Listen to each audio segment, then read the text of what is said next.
चैन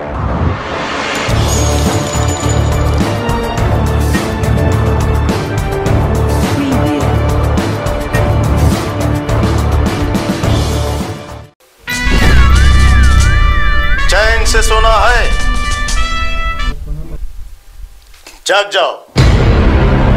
सह्या करून फसवणूक केल्याप्रकरणी एकावर गुन्हा दाखल। याबाबत मिळालेली अधिक माहिती अशी, यातील फिर्यादी विद्या मिलिंद लोलगे राहणार विजापूर रोड सोलापूर सन 2018 ते 2022 दरम्यान यातील आरोपीने फिर्यादीच्या मालकीचे प्रेषक रेसिडेन्सी अपार्टमेंट मधील फ्लॅट नंबर 104 करता रवींद्र पाटील यांच्याकडून 13 लाख रुपये आणि फ्लॅट नंबर 202 करता उमा लोकरे यांच्याकडून 10 लाख रुपये, फ्लॅट नंबर 104 करता परमार यांच्याकडून 24 लाख रुपये, फ्लॅट नंबर 2021 करता हिबारे यांच्याकडून 50,000 रुपये असे एकूण 47,50,000 रुपये रोख स्वरूपात फिर्यादीचे परस्पर घेऊन फ्लॅट नंबर 206 करता सोनाली त्रिकप्पा यांच्याकडून 5 लाख रुपये घेऊन त्यांना फ्लॅटचा ताबा देऊन त्यांनी पैसे दिल्याबाबत खोटी पावती देऊन त्यावर फिर्यादीच्या खोट्या सह्या करून फिर्यादीची फसवणूक केल्याप्रकरणी अब्दुल कयूम इब्राहिम शेख राहणार जुळे सोलापूर यांच्या विरोधात फौजदार चावडी पोलीस ठाण्यात गुन्हा दाखल झाला असून संबंधित घटनेचा अधिक तपास पोलीस करत आहेत।